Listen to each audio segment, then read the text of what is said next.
Hi friends, welcome back. എല്ലാവർക്കും സുഖമാണെന്ന് വിചാരിക്കുന്നു. നമുക്ക് ഇന്നത്തെ വീഡിയോയിൽ ഈ മാങ്ങയുടെ സീസണൊക്കെ ഏകദേശം കഴിയാറായിട്ടുണ്ടല്ലോ അല്ലേ. നമ്മുടെ ഇവിടെ ഏകദേശം തീരാറായി.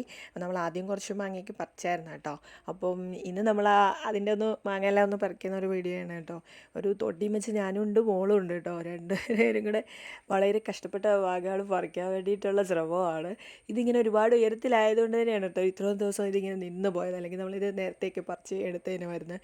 എന്തായാലും ഈ മാങ്ങകൾ നമ്മളിങ്ങനെ കളക്ട് ചെയ്യുന്ന സമയത്തെ മാവിൻ്റെ ചോട്ടിലായിട്ട് ഞാൻ കാണിക്കാമേ, ഇതുപോലെ ഒരു വല നെറ്റ് ഇങ്ങനെ കെട്ടി 4 സൈഡായിട്ട് ഇങ്ങനെ ഇട്ടിരുന്നാൽ നമ്മളിത് തട്ടിയിരുന്ന സമയത്ത് അവിടെ എവിടെയും താഴെ വീഴുമ്പോൾ എന്തായാലും ചതയുവോ അത് മുറിയോ എന്തെങ്കിലും ചെയ്യുമല്ലോ.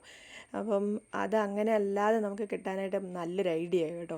ഞാനിത് ഒരിടത്ത് കണ്ടിട്ട് കണ്ടപ്പോൾ ഞാൻ വിചാരിച്ചു അത് കൊള്ളാമല്ലോ ഐഡിയ എന്ന് വിചാരിച്ച് ഞാനും അതൊന്ന് പരീക്ഷിച്ച് നോക്കി. അതേതായാലും വിജയിച്ചു.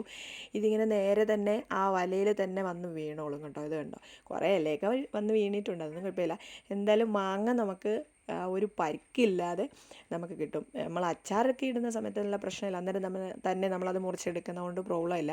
പക്ഷെ നമ്മൾ പഴുപ്പിക്കാനെല്ലാം വെക്കുമ്പം ഒന്നും ചതയാതെയും പൊട്ടാതെയും കിട്ടുന്നത് നല്ലത്. കാരണം ചതഞ്ഞൊക്കെ കിട്ടുന്ന മാങ്ങകൾ നമുക്കത്ര നന്നായിട്ട് കിട്ടാറില്ല. കാരണം ആ ബാക്കിയും കൂടെയൊക്കെ ചീഞ്ഞും അങ്ങനെയൊക്കെ പോകാറാണ് പതിവ്. അപ്പോൾ ഇതുപോലെ ഒരു വല കെട്ടിയിടുവാണെങ്കിൽ നമുക്ക് ഇങ്ങും മുട്ടാതെയും തട്ടാതെയും കണ്ടോ നല്ല അടിപൊളിയായിട്ട് തന്നെ മാങ്ങ അങ്ങനെ മരത്തിൽ നിന്ന് നമുക്ക് കിട്ടുന്ന പോലെ തന്നെ നല്ല ഫ്രഷായിട്ട് നമുക്ക് എടുക്കാനായിട്ട് പറ്റും. അപ്പോൾ ഇതിനിപ്പോൾ ഇങ്ങനെ കൊണ്ടുപോയി വെച്ച് പഴുപ്പിച്ചാലും മതി. നമ്മുടെ മീൻ കുളത്തിൻ്റെ മേളിലും വീണു കേട്ടോ. അതേതായാലും നന്നായി, മീൻ കുളത്തിൻ്റെ മേളിൽ എന്നാലും താഴെ വീണില്ല.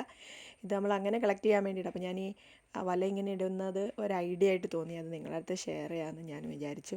അങ്ങനെ ഞാൻ എടുത്ത് വെച്ചതാണ് കേട്ടോ ഈ വീഡിയോ. എന്തായാലും ഈ മാങ്ങ ഏതാണെന്ന് ചോദിച്ചാൽ നമുക്ക് അത്ര നല്ല പിടുത്തമില്ല. നമ്മൾ കടയിൽ നിന്ന് വാങ്ങി അതിൻ്റെ വിത്ത് പാകി നമ്മൾ കൊണ്ടുവന്ന് എന്തായാലും ഭയങ്കരമായിട്ട് വലുപ്പം വയ്ക്കുന്ന സൈസ് ഒരു മാങ്ങയാണ്. ഇതിൻ്റെ ഉള്ളിലെ വിത്തിന് വലിയ വലിയ വലുപ്പമില്ല. പക്ഷെ കൂടുതലും ഈ മാംസളമായ ഭാഗങ്ങളാണ് കൂടുതലും ഉള്ളത്.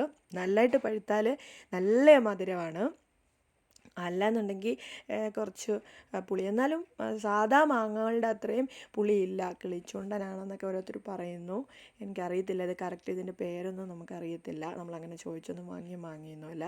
അപ്പം ഞാനെന്തായാലും കുറച്ച് നമ്മളിങ്ങനെ ഉപ്പും മുളകും മാത്രമായിട്ട് വെറുതെ കഴിക്കില്ലേ, അങ്ങനെയൊക്കെ കഴിക്കാൻ ഭയങ്കര ഒരു പേരയ്ക്ക മാങ്ങയുടെയും കിളിച്ചൂണ്ടൻ്റെയും എല്ലാം കൂടെ പോലത്തെ ഒരു മിക്സ് പോലെയാണ് എനിക്കിതിൻ്റെ ടേസ്റ്റ് തോന്നിയത്. ഇത് കണ്ടോ, ഇതാണ് മാങ്ങാണ്ടി. അപ്പോൾ അതിൻ്റെ ഇത് കണ്ടോ, അത്രയും ഭാഗം മാത്രമേ ഉള്ളൂ, ഒരുമാതിരി നീണ്ട് മെലിഞ്ഞ പോലത്തെ ഒരു മാങ്ങാണ്ടി.